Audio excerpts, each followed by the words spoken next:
5, 4, 3, 2, 1. And it's live.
This is Leicester Till I Die TV. Watch and subscribe on YouTube and listen on your podcast platform. Good evening, good afternoon, good morning, good night, good day, goodbye, hello. Wherever you are in the world, one of those will apply to you.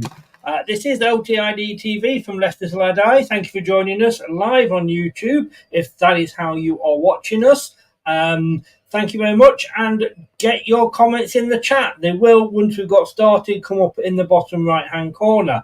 If you're watching on catch-up, add your comments in below as well. Always interested to read those. If you're listening, as I always say, via your favourite podcast platform, which is amazing. Since we joined Talk Sport, we are we're very, very close to 100,000 podcast downloads.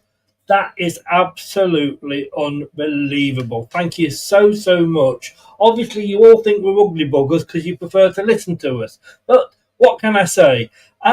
This is the Back Pages. We're going to be rounding up. We don't do an hour show on some report that's appeared in paper B from Nigeria that someone is interested in, Dakas and all that. We only do shows like that when there's been a confirmation. And we'll have a show coming up later about Coady. We'll go into that in more details. We don't bother with all the, an hour's talking about something that might not happen. We do it on this show. We'll just talk about it for a few minutes. This is Leicester Till I Die TV. Let's talk Leicester. Everyone's excited. Yeah! Get in. Cody's gone. Hallelujah. Yay! Wait. You sent me that earlier. We hadn't even actually sold him then. I've got to say, first of all, what an impressive set of knobs you've got. Well, do you know what? When you have your playlists on YouTube and they have different videos, every now and again it gets banned in one country and they replace it with another one. That's the first time I've seen that, to be honest, because normally I'm listening at work and when I'm doing different things. So that's the first time I've actually seen the visual. And you being in radio, Chris, I'm sure you loved it, didn't you? I mean, you look at that setup. Yeah, but is that your setup, is it? What, you mean the bobbleheads? Yeah. Yeah, so that's a Sony Bluetooth speaker on the left and another Sony Bluetooth speaker on the right. Yeah, so when I watch the matches, it's like being at the ground because you get a lot of bass and yeah. But what is the picture display above it with all the knobs and buttons? That's just on the YouTube video of George Harrison's. Oh, is it? Oh, right, yeah. Right. I thought it was like. Well, I did wonder why you had got that as like a main picture in your lounge or something. Didn't realise it was on it was your TV or whatever. And I'm thinking, like, I've got to say, Wayne's got some impressive knobs there. Yeah, anything that looks stylish, Chris, with me is purely by accident. I should have realised. Right, I couldn't resist that.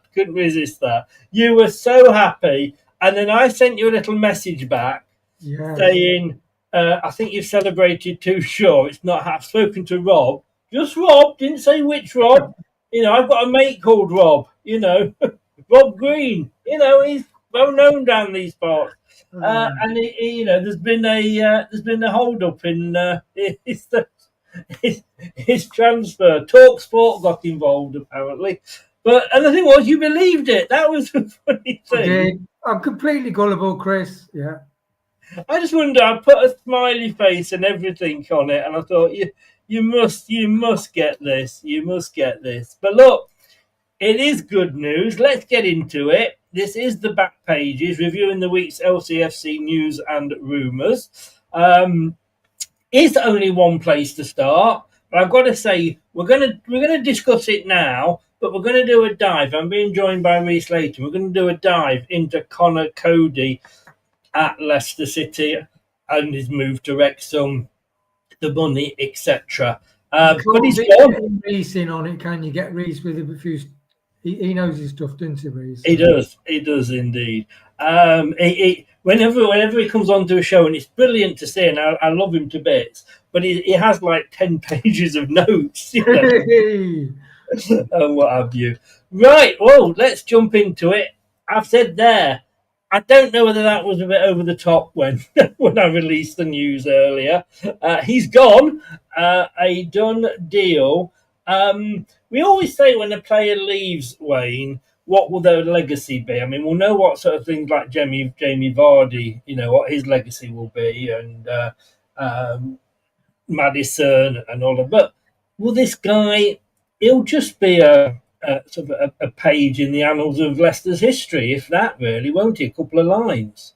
Yeah, you got KDH, Harvey Barnes, who've gone out on loan and different things. And this guy's played for England. He talked the talk. But to be honest, I mean, so Enzo bought him and then he got injured and then he discovered Vestergaard. But no, he's not really contribute to anything. I know he's supposed to be a good guy behind the scenes to G people up, but TV interviews, when he came on against Palace, it completely lost us 3 points. Literally, was it his first touch where he gave the penalty away? And you start thinking, oh, please, because we had the offside that was never we had the onside that was definitely an offside for the first goal, Mateta. And then we went from 2-0 up to draw the game. And that was the start of some seasons pivot on a game like that. It's like when we were 2-0 up at Brentford the first time we went down.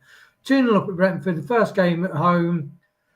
Brendan made a load of changes, screwed the game up, and Brentford came back 2 each. And sometimes seasons hinge on these. And he's not. So you think, what has he done significantly to help this team? I can't think of anything. Hang on a second. I think I had it written down somewhere. Just bear with me.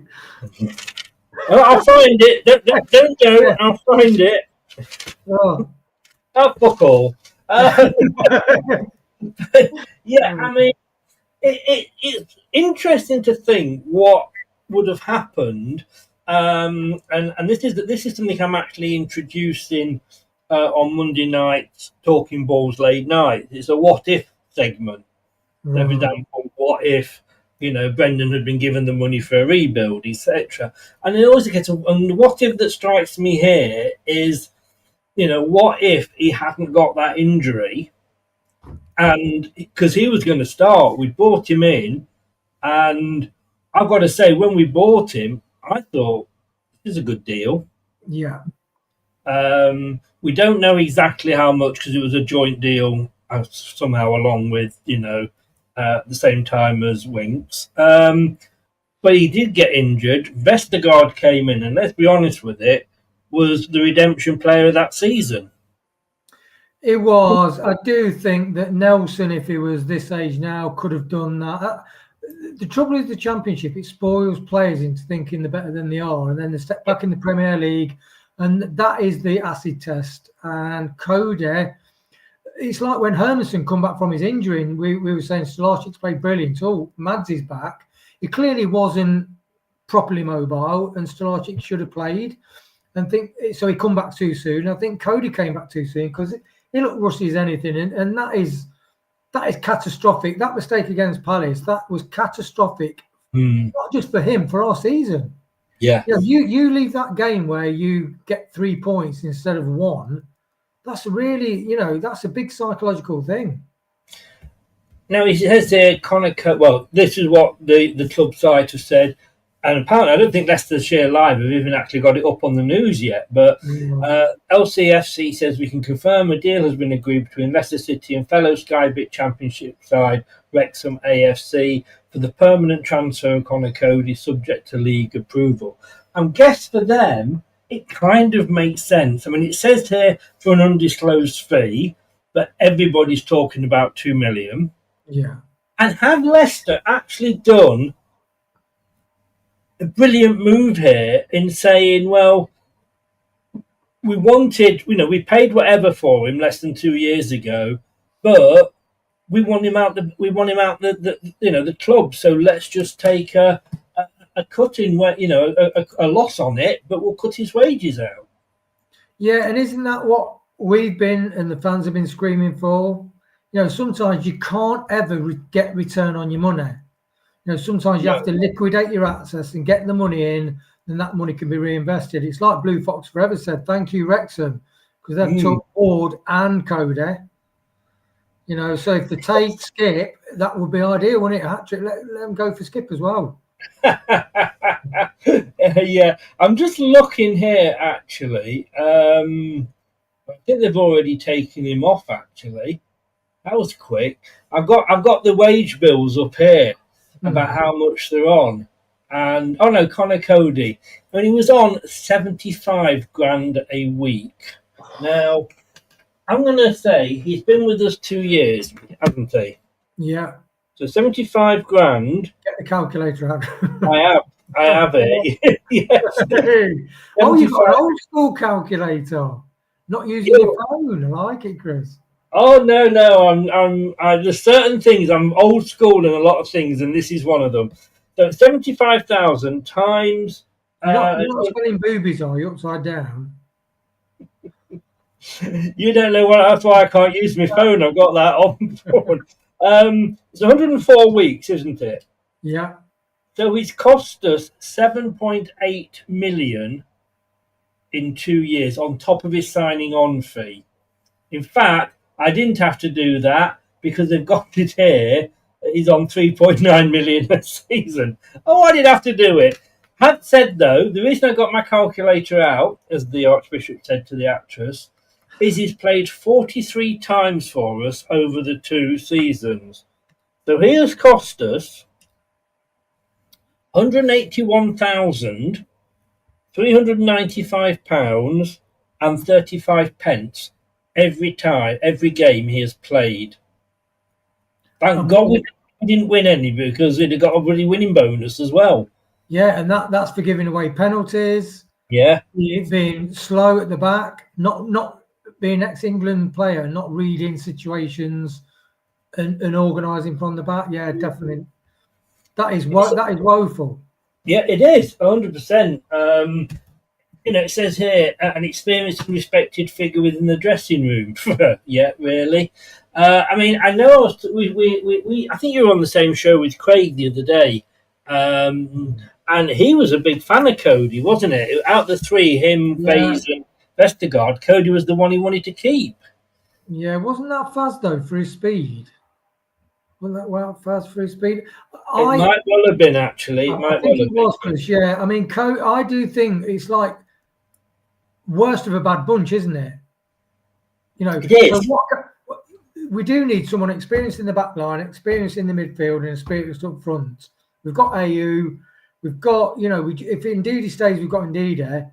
I would say with Nelson, we don't need Vestergaard because he can punch passes through. So maybe fast with his speed would be the one to keep. I know what you're saying, Chris. It's like pick the short straw, isn't it? It is. But he's gone anyway. Yeah. And then there were 2, as they say. So we'll just. I mean, I can see from Wrexham's point of view, he looks like a good signing because he is experienced and he will maybe give them something at the back. But look, with Ward and Coady together, bye-bye, Wrexham. Yeah, and interesting what you just said there. How Wrexham might view Coady is exactly how we view Coady when we signed him. Yes, exactly. No, you're quite right. And just bear with me because Google has just decided to chuck me out, as is its wont. But hopefully this one is the first one, because you said it's been quiet, didn't you, Chris, with the transfers? But Yeah. hopefully this is the first one of many. Well, hopefully so. Won't be a second. I hate it when it goes out on wrong password. Bloody hell. Let's go on to the next story while I'm doing this. West Ham have reportedly now made a formal approach for goalkeeper Mads Hermansen. And look, we touched on Bekovic, last week. We'll touch on him again in a moment. Does it look like he's going, do you think? It does. I think every fan and his dog thinks he's going. He does deserve to play in the Premier League. There is a question mark over his injury, and that's why his Leicester fans really wanted Stolarczyk to carry on. But we've got Stolarczyk. We've got what's his name beginning with B? Bowser. And we've got a really good goal. When you think if we sell Mads Hermansen, we've still got an excellent goalkeeping setup. Yes. It's incredible, really. I mean, I played the thing we got from. Well, we'll talk about Bekovic in a minute. Interestingly, I saw a video that was posted by West Ham Unofficial. Jake, who used to come on this show quite a bit, and I was on his. And oh God, he's 18 this year. Bloody hell! I can remember when he started out as 14 and needed parental supervision. He still can't grow a beard though yet. Locks apparently with his moustache, wasn't it? Yes, yeah, a bit like that. And he was saying, like, do we need him? And he was saying that he would be coming as a number 2. Really? Yeah, because they've got Areola as their number 1. Yeah. So I don't know. I thought he's better than a number 2. It does make me laugh, Chris, when you talk about number 1s. Sometimes when we're watching your shows and you talk about number 1s and 2s, just something comes to mind. You know what I mean? I think you can't say first or second choice. That's just you, Wayne. Nobody else thinks that. Hiya, Azza, how you doing? You are. I presume LCFC Azza is Azza, whatever it was. Yeah, I think so. Probably, but it's only you think that. Man United were rumoured with him, and so thinking, yes, please, 2 or 3 clubs be interested in one of our players and get the price up. I mean, the thing with this guy is he's got 2 or 3 years on his contract. Yeah. So I don't think he's got a get-out clause, in his contract. So they're not going to get him on the cheap. I mean, and his wages, just out of interest, he's not on that much, to be honest. 10,000 or 15 or something. Or 10,000 a week, yes. Which may have been a lot for him. Yeah, when you compare that to Coady, you're thinking, what are you delivering for our football club? Yes. 10,000, that's what I'm saying. All these big earners on 60, 70, 80,000, they've got to leave our club. What's Bilal on 25 a week, 20, 25 a week? Mads on 10 a week. That's what you should be paying, maximum £30,000 a week to people who perform and produce for you every week. Yes, yeah, exactly. Right, okay, so that's mad. I think he's on his way. Well, this would make sense then. Leicester City complete. We kind of touched on it last week because it was going through. He is obviously in now. He's saying all the right things. Didn't Ruud van Nistelrooy though, Chris? Well, yes. Players always do. Do you know what I mean? Yeah. Let's be honest. They're not going to come and say, well, you know what? Nobody else came in for me. So I think... but I don't know, because I was quite happy when this was first announced, because, and we discussed this, didn't we, that, what he can bring to Bowser, he could probably go on to become the goalkeeping coach. We'll probably do a bit of that this season as well. The guy that would come from QPR, where he was the season before last, because he never played anything for Everton last. He wasn't very complimentary of him. Well, he'd said a few things that basically, if he's your number one, God help you. If he's your number two, yeah, okay. Now I saw this guy coming in as a number three. If this is going to be our number two, if Talachi gets injured in one of the first two games, this guy is going to be our number one maybe for 5, 6, 7, 8 weeks. That scares me. Yeah, I mean, even Tom was really surprised at how negative that fan came across. But I think that fan was unsure as to what level. So was he being signed for the number one keeper or number two? And the keepers, you might get a situation where one gets injured and then somebody plays and they pull something. So then you are playing your third. Yeah. The trouble is, when you run a squad, you can't allow for every single possible scenario, can you? If you look at like the England squad, even the ladies, they've had they had 3 keepers. You always go away with 3 keepers, even though 2 of them didn't play. But there's 3 there because of that sort of situation. I would feel happy with this, Bekovic here being the number 3. I just don't know if I'm happy with him being number 2. No, obviously, when you got Mads Manson and Stalacic is the number 2, and even when Mads Manson gets injured, you think, well, Stalacic is brilliant. He's a brilliant keeper. He's definitely Championship, definitely developing to Premier League. Mads moved on, which he's got to move on either to meet PSR or to give funds to buy a striker. And I do think we're, with the appointment of the manager and this appointment and Coady, I like what the board are doing, and I think it's a great signing. Yeah, I'm not so sure, to be honest with you. Do you think we need another keeper then, Chris? I do.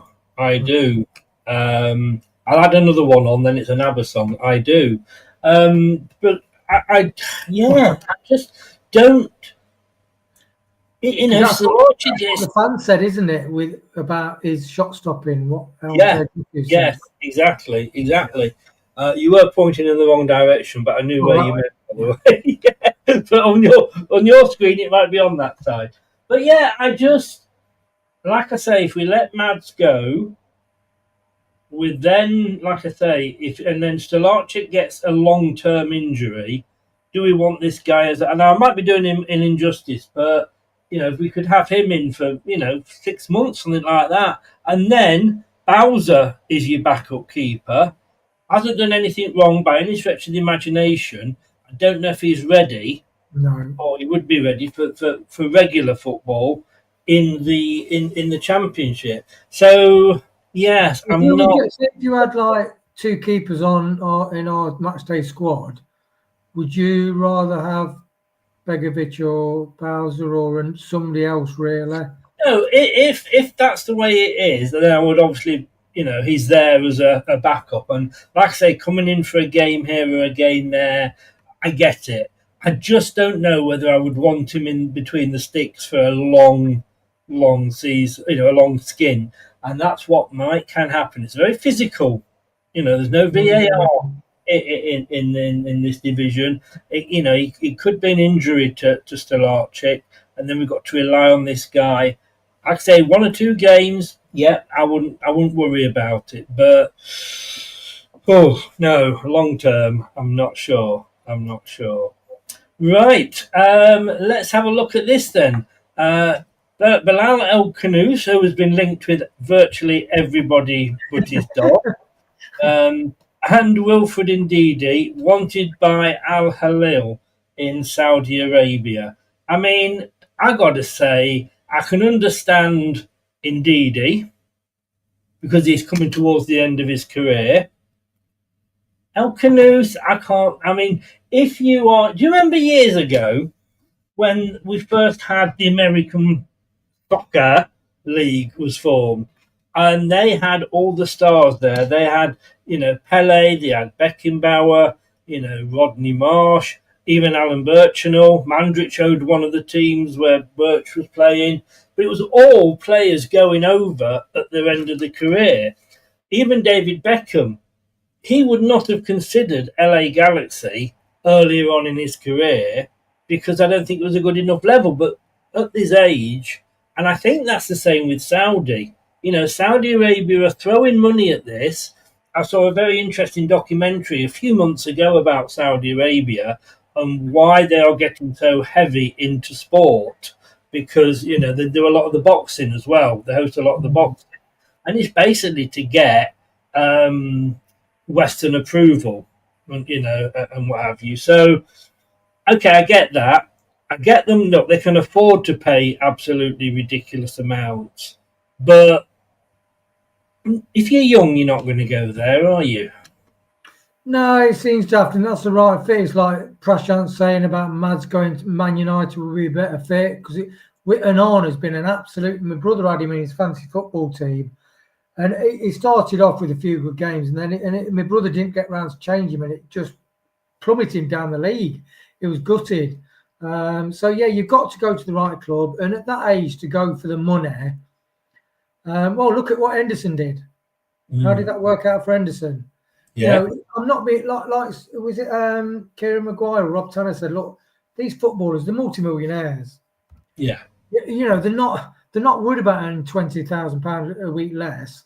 It's like Monga signing for Leicester. He could have signed for a lot of top clubs. 27 minutes, everybody, if you play Monga bingo. No, but that's one thing I was really impressed about Monga and whether they've obviously got a really good relationship with the club. But his family and friends and his agents, they understand that Leicester was the best possible thing for Jeremy Monga. And it's like, look at Ayling going to Man City, completely stored his career. Jack Grealish going to Man City, completely stored his career. So, yeah, Bilal El-Khanousi, if he leaves us, because bottom line is he could think, well, yeah, some players want to, Winks, I'll have one year in the Championship, we'll get in the Premier League where we belong, then we're sorted. Then what happens? You get relegated again. Bilal El-Khanousi might fancy another fight and believe we will get back in the Premier League, and that's where he'll really make his mark. So it's kind of where the player and his support thing. Yeah. I mean, I said before, didn't I, that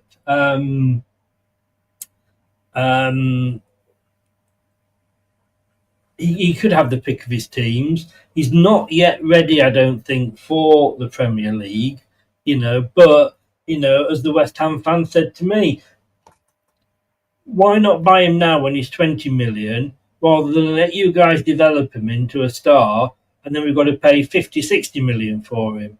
So I can see what he's saying there, and that makes sense. We've always said, haven't we, we're the guys that take the risk on these players, but then it profits us when we come to sell them, for vast amounts of money.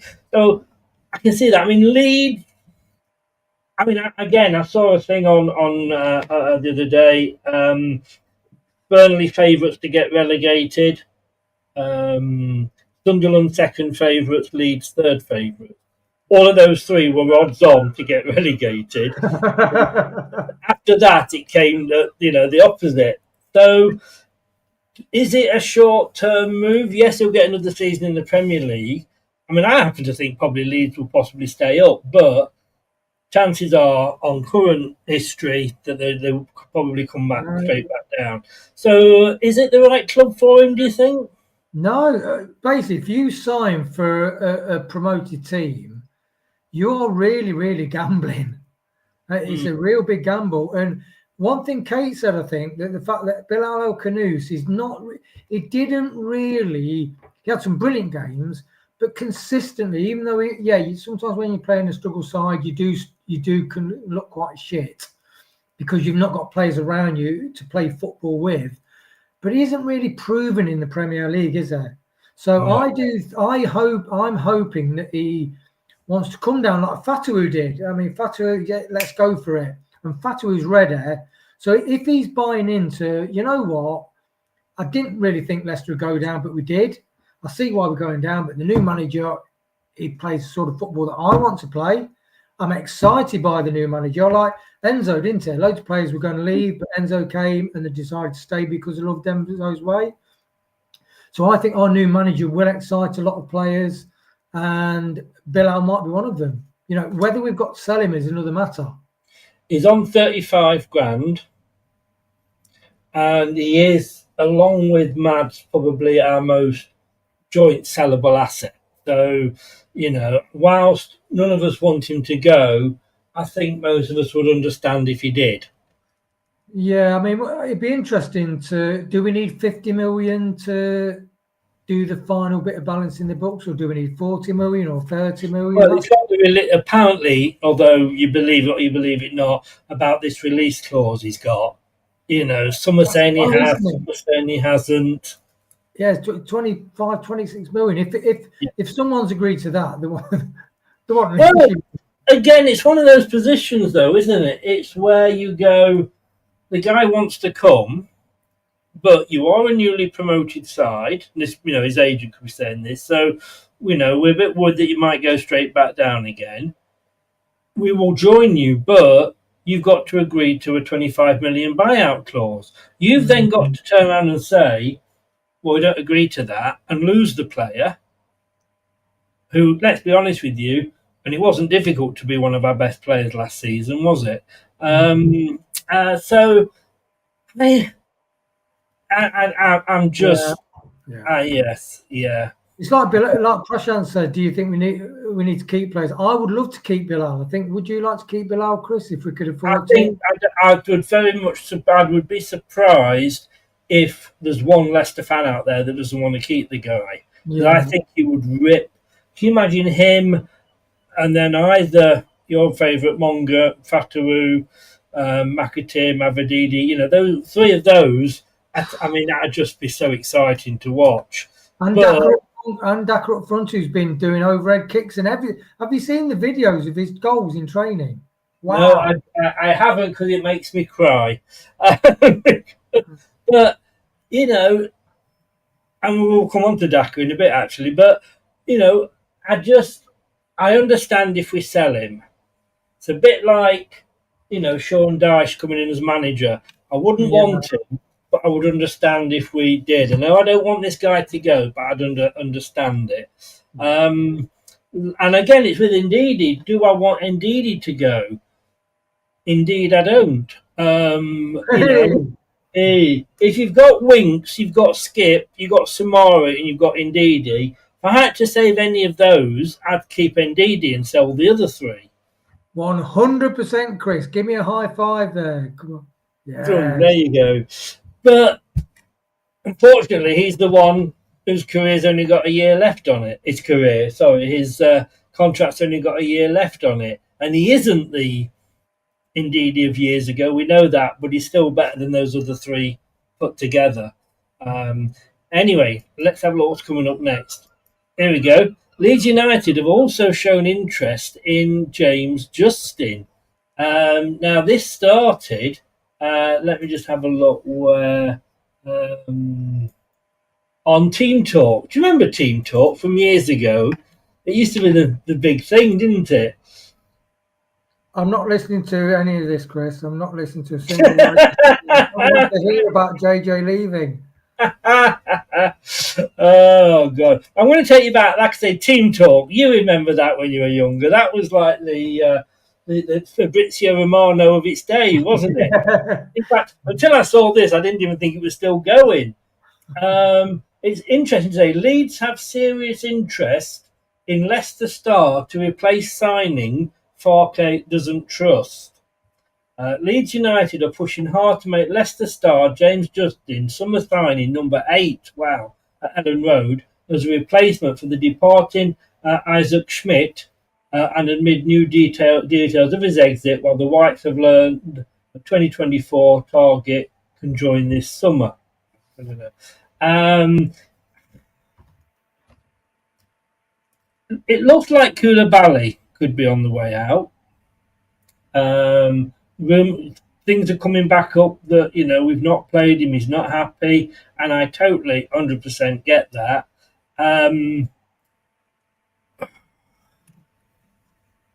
We've got Ricardo. Let's be honest with you. What do you call him, Chris? Oh, sorry? What do you call Ricardo? What, to his face? You call him sick note, don't you? Oh, sick note. So I was trying to think then. I've called him so many things. But yeah, sick note, exactly. So if we sell Justin, we then probably on that right-hand side might have to rely on Hamza. Now, if Ricardo's out, he's not out for a week. He's out for a month at least, usually, because of his age.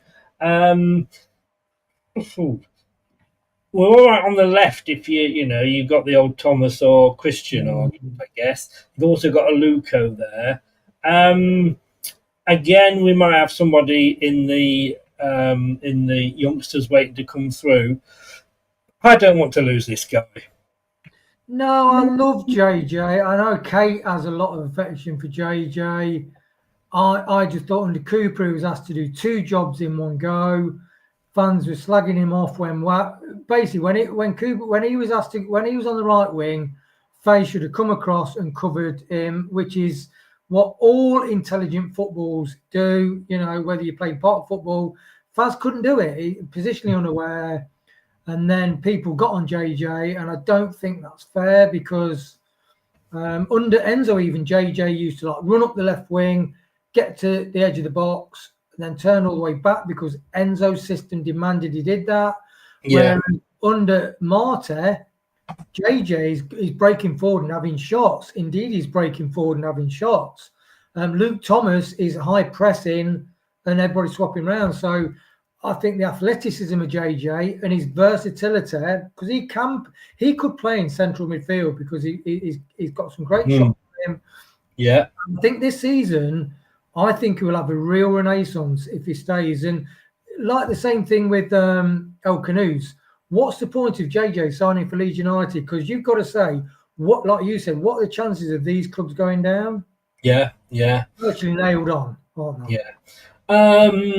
Prashant says JJ is a good one and a tough one given Ricardo's history with injuries. Yeah. Scott says Koulibaly on the right, ? He was purchased as a right winger. Yeah, he was, yeah. He can play, or a right back, I should say. And he can play on the left, certainly. But the right, it's like JJ. Technically, if you like, can play, if you want to call it that, play on the right, but his better position is on the left. And Koulibaly, Scott, his better position is on the right. And that's why we bought him. It's funny when JJ plays on the left, though, Chris. You don't have anything to moan about, do you? No, because that is decent on the left. Yeah. How often was Ricardo injured in the Championship season? Probably not a lot, but that was 2 seasons ago. He's now 2 years older. And the thing you've got to remember is, do you remember when we won the Premier League? Mm-hmm. Vardy was not injured once. Yeah. And when he was, they went into that cool tank or ice tank and thing. And now, last season when Vardy was injured, he was out, not for a week, but a minimum of 2, 3, 4 weeks. Yeah. When you get older, and I know this, I cut myself now, and it takes 4 times as long for that to heal as it did when I was 20 odd. So as you get older, your things do start to go wrong. So I do not want to lose this guy. I'm going to say that. And I think you're in agreement. You didn't want to even listen to him. No, I don't. No, not really. He's so versatile. He's a great squad, and he's a senior member. The thing is, we're so lucky that we've got so many young kids coming through, and that's a bit of a diss to them. And I don't mean it that way, but like you said, Luco, that we just need 1 or 2 steady heads around these really great footballers. That we'll have a really good season next year. So we all say we want to get rid of a lot of these players because I mean, JJ, for example, you wouldn't think that he was on an awful lot of money. He's on 30 grand a week, which to you and me is an awful lot of money, but in real No, terms, 30 grand a week is compared to Coady. So that's what I mean. Yeah, compared to those, but he's obviously, he's on a lot more, 3 times as much as Mads. But we can't let all the experienced ones go. We've got to keep some experience, and this is one of the guys that I think we should definitely be keeping. Yeah. Right, so moving on from JJ, this is interesting, and apparently, although I have put here, is open to offers, apparently we have made him an offer. Josh Brownhill from Burnley. Love it, Chris. The only thing I would say is, I'm not sure what the truth is in this, because he's not what you would call our manager's preferred type of player, as in he's 30.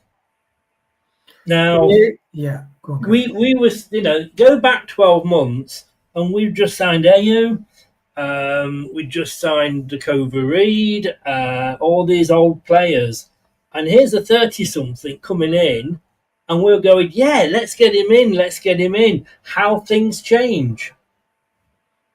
Yeah, but it's like every now and again you get an anomaly to the norm. I think Josh Brown is just a brilliant player. I think, if you had like him and Ndidi and all the young kids in midfield, that would be more than enough. So as an intelligent signing, I just think he's so productive and efficient in the middle of the park. And the other thing is, compared to, so if you had Ndidi and him, they'd be brilliant examples to the young kids. Winks and Skip, no. So plus, it'd be interesting what the wages will be for him a week and what the signing on. Oh, it's free agent, so free signing. Yeah, I'd say we need to get rid of Skip and Winks for the wages. And if we can get, even if we get a quarter of the money for Skip, sell him, get Brownhill in, a striker. I think we're set for the season, Chris. Yes, yeah, and I think I posted this. I'm just going to get the story up on this. Here we go. Last season in the Championship, as an attacking midfielder, not as a striker, he scored 18 goals. Yeah, it's crazy. All right, that was in a team. He wouldn't have scored 18 in Ruud van Nistelrooy's team. But, he was captain as well, I believe, last season. Or if not, he's recently been captain. Yeah, it says here, the former Claret skipper led the team to 100 points. So, yeah, he obviously was last year. 100 points he led them to. And obviously you all know my my online son. Sounds wrong, yes, doesn't it? But Dan, the Burnley fan, I did copy him in the post to see what he said, and his reply was, "Cracking player, amazing in the Championship." But why didn't they keep him as a?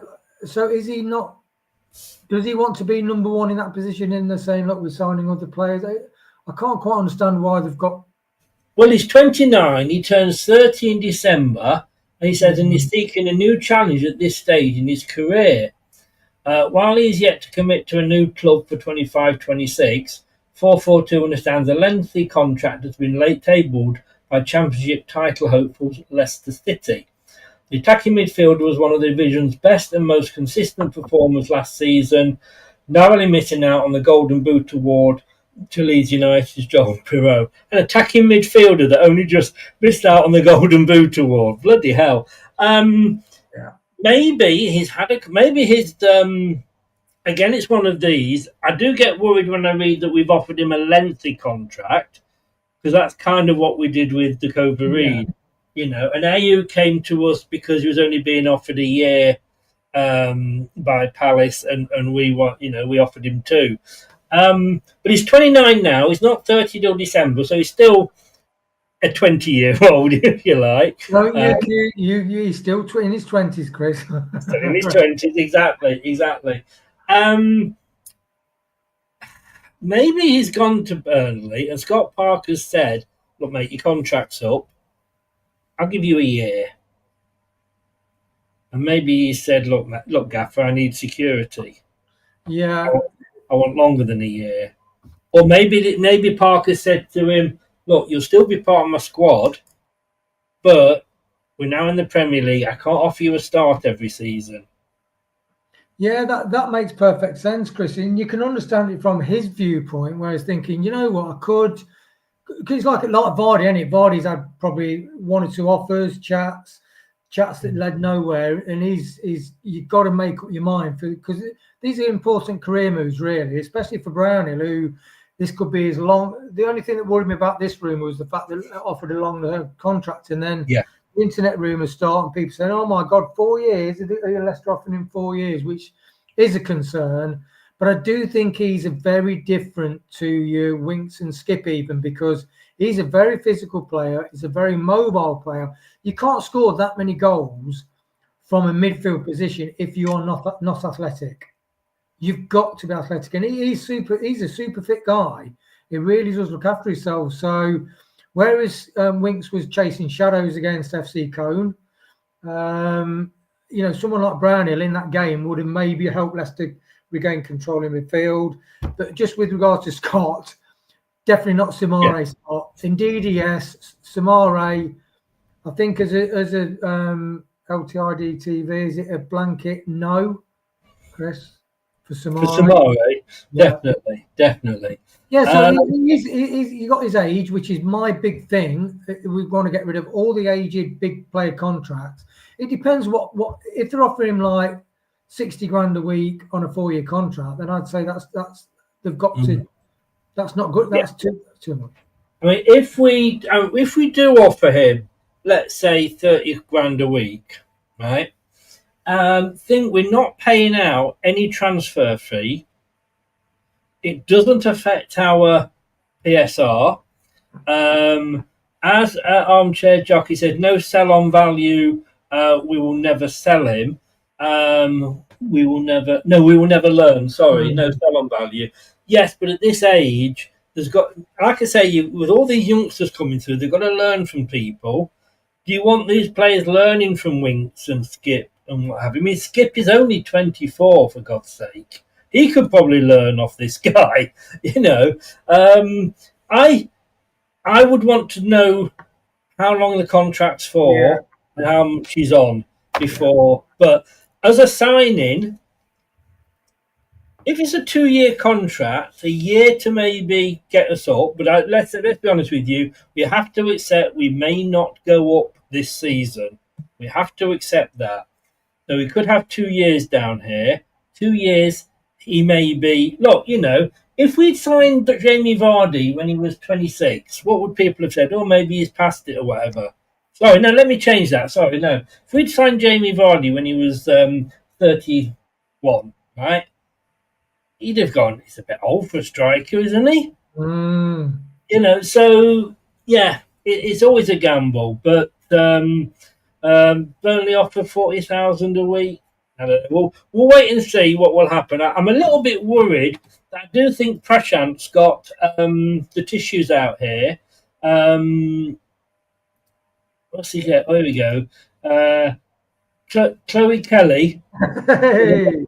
Team, please. I would never miss a game. I have to say, I am a bit like that with Alessia Russo, but no, I don't yet get her in as well. What's interesting with the people in the chat, Chris, is like the 50-50 with Brownhill because of his age, but even 50-50 because of age, that shows he's got something. And I think he has got something. Yes, yes. And the fact that we've got Begovic on a free, him on a free if he's there, we're kind of doing the deals that we need to do in our situation, aren't we? Yeah. As Adler says there, if he's free, any sell-on value is good. If he's free, then we don't lose on him. Yeah, definitely. What we don't want is another that great French player we had, Brian Bertrand. Oh. And did you read that thing he said about why it didn't work for him at Leicester? Bloody hell! Wow. But you know, I mean, if you want a definition of taking the piss, that's Ryan Burton with Leicester City contract. Yeah, but then again, you know, he didn't ask for it; he was offered it. You know, who knows if he hadn't got injured? Because in one of those first pre-season games, he actually looked really good. Would you have given him that contract, Chris? If you were in charge of that, would you have given him that contract? Probably not. Probably not. But again, let's be honest with you, he was a free agent. So he didn't cost us anything other than his wages. And there's the quicksand of a free agent, yes. Yeah, no, exactly. But you don't know he was going to get injured and be out for all of his career at Leicester. One indicator is his age. Then you're talking me out of this guy then? No, I do think he's every now and again you get like an anomaly, and he's one of those. Anomaly, anomaly. It's an anomaly when it suits you. That's what you're saying, isn't it? But you know, for him to score that many goals from midfield, you've got to be athletic, you've got to be competitive, and you've got to have an eye for goal. And he's got that, and we've not really had that. No, we haven't. I'm just trying to find this one now, and I'm struggling. A bit of retro 72. I like the Sheffield Wednesday player hands in notice. Just bear with me, guys. I'm just going to try and find out where this story... I know where the story came from. I just didn't save the page for some reason. Talk amongst yourselves for a moment, guys. So apparently there's a football season starting soon, isn't it, Chris? Well, allegedly. And Mads has just been apparently 50 million we're getting for Mads Manson. Now that would be nice. But basically, this is another Sheffield Wednesday star who's walked out because of non-payment, and I think we are supposedly interested in him. Max Lowe. Max Lowe, that's it. 28-year-old Chris. Well, you see, again, I mean, somebody said to me that he likes to sign players 25 and under if you enters. I noticed Michael sitting on the fence. Normally he just says no, but we don't want Sheffield Wednesday players. They're crap. Would you have said that about the manager if we'd got him, Michael? We got JJ from Luton when they were crap. We got Vardy from Fleetwood when they were crap. You know, Michael's very good at coming out with these sayings, but you know, I know sometimes I wonder if he's. I'll read this one here anyway. Yeah, I just don't agree a lot with what Michael says, but they're crap. Yeah, played Luton in the cup, didn't we? And JJ Sean, he was yeah. So you can't say, you know, and you know, you've got to look sometimes at these teams. Okay, let me throw this one then at you, Michael. As soon as you say you can say a player's crap because of the team he's coming from. Do you remember one of our best centre backs? Do you remember him? Well, we got a bit of money for him. What was he called? Harry Maguire. You know, I mean, how much we got? 80 million for him, didn't we? We paid for our training ground. Oh, hang on a minute, Wayne. He came from Hull. They got relegated. Why did we buy a crap player? And was it 22 million? Yeah. And also, Andy Robertson, his partner at the back, went to Liverpool. Why were Liverpool buying crap players? I'm sorry, Michael. Think what you type. Come on. I you know, recognise your opinion and I respect your opinion, but seriously? Former Aberdeen defender hands in his notice at Sheffield Wednesday. The 28-year-old who spent the 18-19 season on loan at the Dons from Derby County is among a number of players set to leave the Owls. Sheffield Wednesday under an embargo due to financial issues. BBC Radio Sheffield journalist Rob Stanton has said Lowe, who joined Wednesday from City rivals United last year, has handed in his notice at Hillsborough and is believed he will depart by August the 15th. Lowe made 42 appearances for the Don. Well, it's a Scottish newspaper I'm reading. I mean, again, you've got to think we are no longer. You know, when we won the Premier League, we were shopping at Waitrose. We were, but we were shopping at Waitrose. We are now back at Aldi, and if anybody thinks that we can go out and spend. Look, our one signing last summer was a £2.5 million right back. You know, our one player we've signed so far this season is a free transfer, and another one we're looking at is a free transfer. We haven't got that much, pull in this anymore. Because clubs are going to look at us and they might go, "Wow, yes, what a fantastic training ground." But hang on a second. They're under a points deduction, possibly a management plan. Why don't I want to go to Leicester? And all this, look at the ground and all this bollocks. It really is. You have to cut your cloth accordingly. I'd say, to be honest, Chris, we're actually Tesco no frills at the moment, aren't we? Well, yeah, exactly. That's when we have to accept signing free agents is a bit of a clue there, isn't it? Yes, exactly. He's also been linked to a Preston North End, according to BBC reporter as well. Well, he's a BBC reporter as well, Rob Stanton. No, as Michael would say, no. No. 37 appearances last season. We only need a couple of quality signings, I think. We don't want to. We've gone through, like, as you said, Chris, many times. We've gone 2 or 3 years, and Tom, of just making some really bad signings. Whereas now I think we're signing far more intuitively, effectively, intellectually. I just think we realise we've got limited money and we've got to make our money count. Yeah, he's 28, by the way. He's a 28-year-old defender. He doesn't say any more than that. Chris. Plenty of defenders.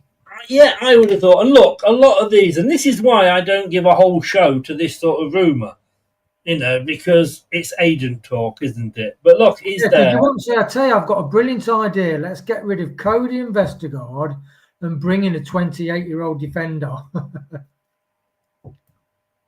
You didn't say phase. Well, I mean, Craig wants phase in, doesn't he? Oh, Craig wants on. Martin Cifuentes would love to keep Fox's star that splits opinion amongst fan base. Naughty, Chris. Which player are you on about? Patson Daka. Daka. Are we going to see redemption for Patson Daka? I mean, look, he's played at this level before and he was absolutely bollocking shite at this level, wasn't he? I don't know about this. You said you've seen some of the training videos. Yeah, somebody put on next, and I did watch it actually. I watched his first goal, but we got another one where basically they're playing a quick ball on a smaller pitch, and they attacked, and so I think Casey McAteer crossed the ball in, and Patson Daka had his back to goal, and he chested the ball, and then overhead kicked it into the goal. And another one is where he sort of does a bicycle kick into the far corner, like Rooney-esque. And when you see it on your phone, you're thinking, hang on a minute, is that Fatawu?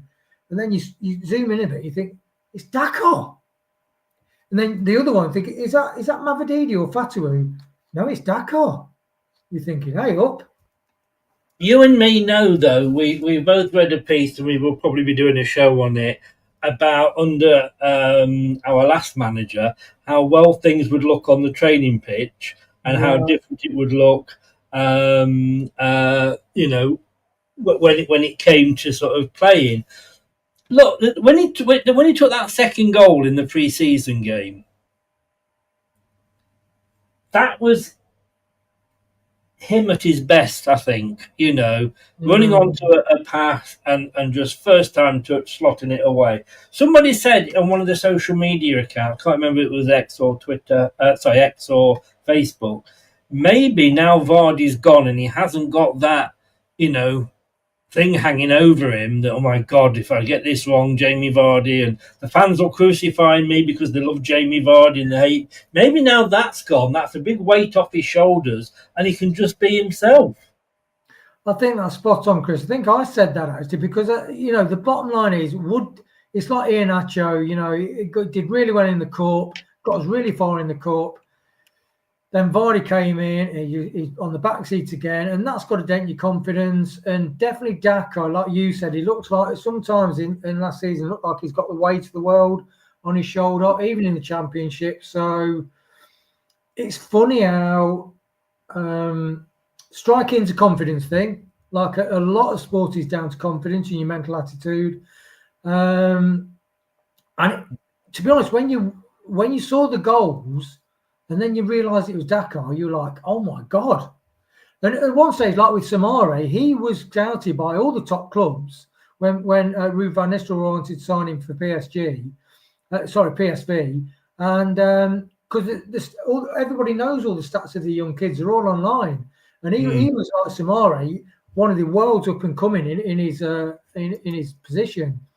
It didn't work out. Now, if and to been under the shadow of Vardy, as you said, might have had a different trajectory. He might well have done. So he does look a different player. And it could just be pre-season. And then when he gets in a game, he freezes. But I don't know.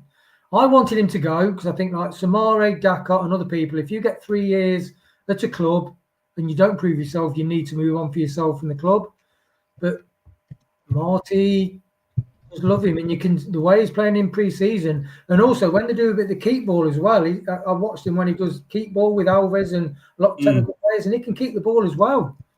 So, the signs are that there is a player there. Well, yes, and it would be interesting. My only, if you like, my only other side to that is the fact that how many managers haven't been able to get a tune out of him.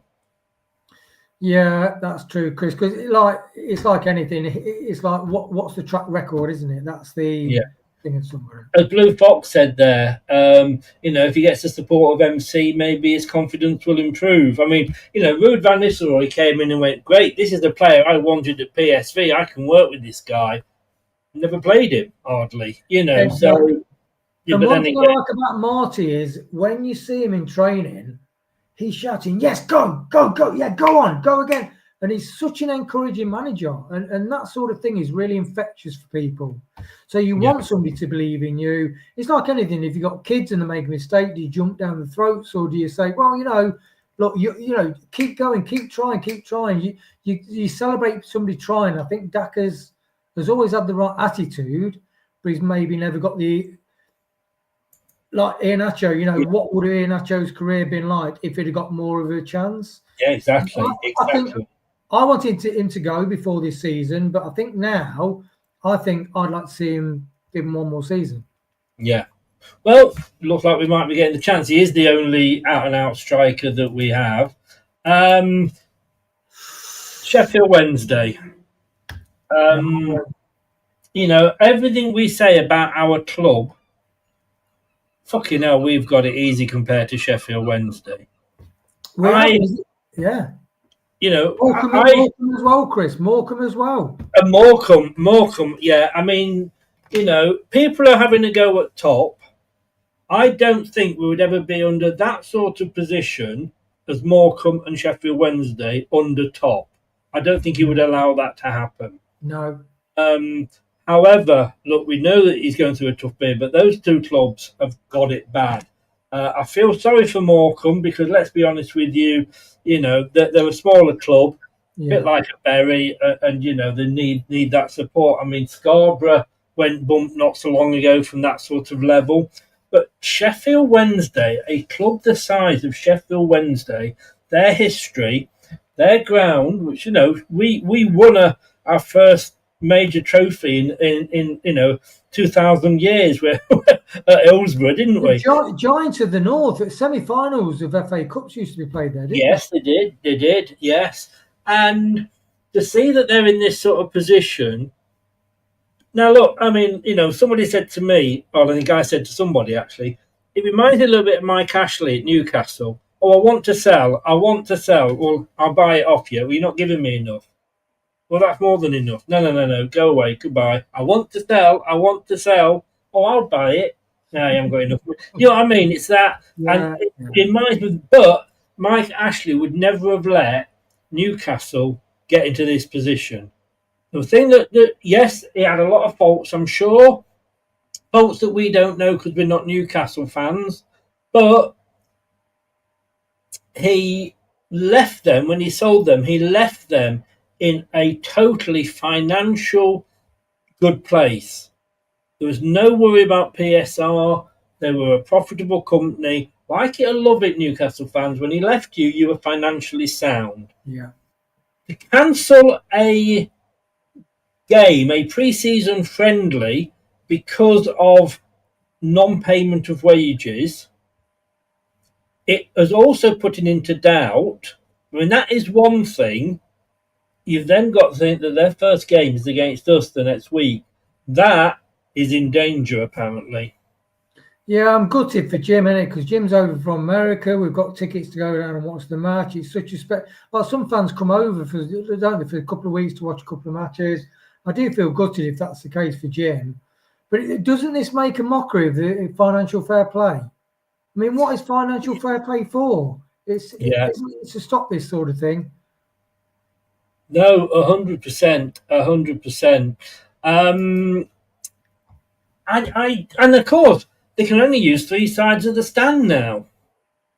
Yeah, it's crazy, really. I mean, like non-payment of wages, and I think Tom mentioned somebody's not been played for 4 months. Is it one of the players? It's yeah, like Tom said. So yeah, it's just a real sad state of affair, and it's a massive club with massive history. Why is it allowed to get into this position? You know, surely.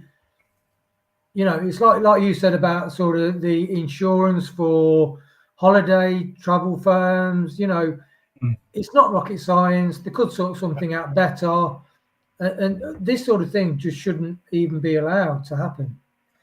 I think if this gets to a position where they can't fulfill, because I mean they can't bring players in. So they're losing players. You know, we know Josh Windass and another player left. And then there's a guy, Max Lowe, we're just talking about leaving as well. They may even be shut down by the FA, thrown out of the league. Now, if that happens, what do they do with the points? Now, apparently, somebody said the other day that it used to be that each team was awarded a point and it was said as a 1-0. I think they would just expunge. If they were to throw them out the league, they would just expunge all those games. Yeah. So everybody would play 2 less games a season. Yeah. But if they're only doing it for a couple of matches, then what they'd do is they'd just rearrange them. Yeah. It's in a state of flux at the moment, and it's going to be interesting because it's only 9 days till the start of the season, so 8-9 games. So I've just got somebody at the door, Chris. Do you mind if we just? No, you go and your lady friend's arrived. He's gone to see who's at the door. It will be Jehovah's Witnesses again. So it will be disappointing. I mean, the good thing, I suppose, if there is a good thing about this from Leicester's point of view, it would give us at least another week to get ready for our first game. Look, Leicester City, we have been there.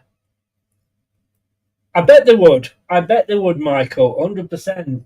Like I say, financially, he was a good owner. In other ways, not so. I mean, Milan Mandrić looked at going back and buying back into the club. That didn't work out. He walked away from it. Yeah, I feel sorry. We've been there twice. We've nearly gone out of business twice. Once saved by Milan and Alan Birchnell, and then once we were saved before that by Gary Lineker and the consortium. So, it's. I just feel sorry for them. This is the state.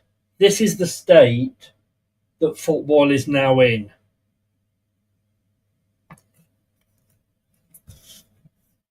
When Milan sold Portsmouth, the guy he sold it to seemed brilliant. The guy that he sold it on to was a gun smuggler, allegedly. And I will add allegedly to it. But I'm just saying, Wayne, football, how's it got to this position? Well, you got governance and you got rules. It's like with the VAR and everything like that. The Premier League, you got rugby doing VAR, working seamlessly. American football, I used to follow it 20 years ago.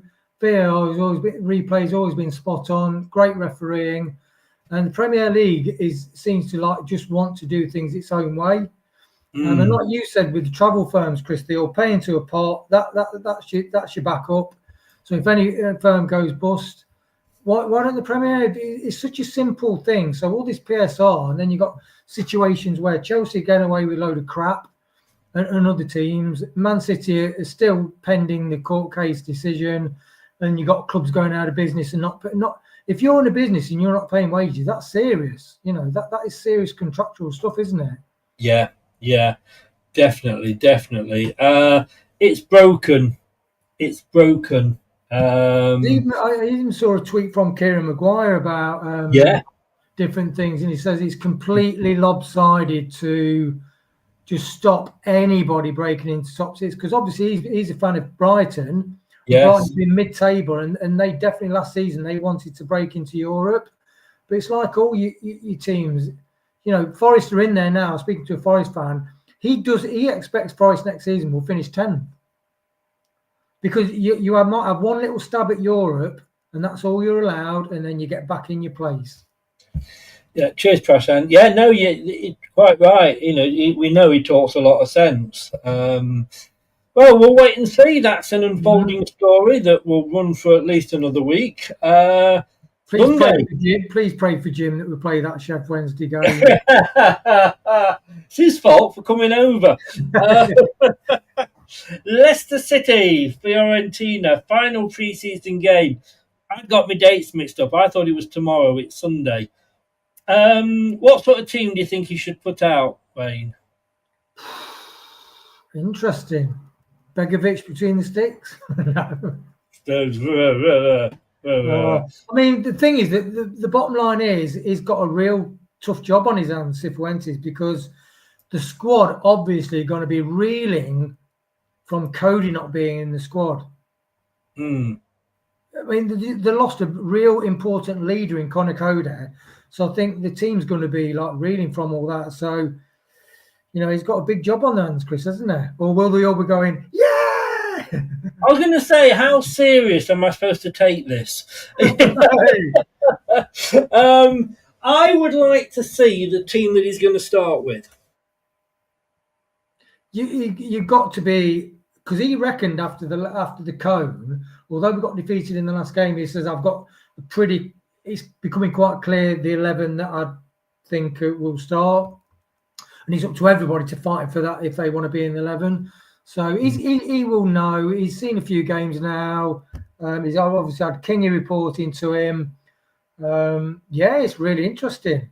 I mean, who would your 11 be, Chris? I've got to say, for me, it's Delarchik in goal. Ricardo right back. James Justin left back. Oh, he got me thinking now. Nelson and Akoli as centre backs. I would have only one defensive midfielder, and that would probably be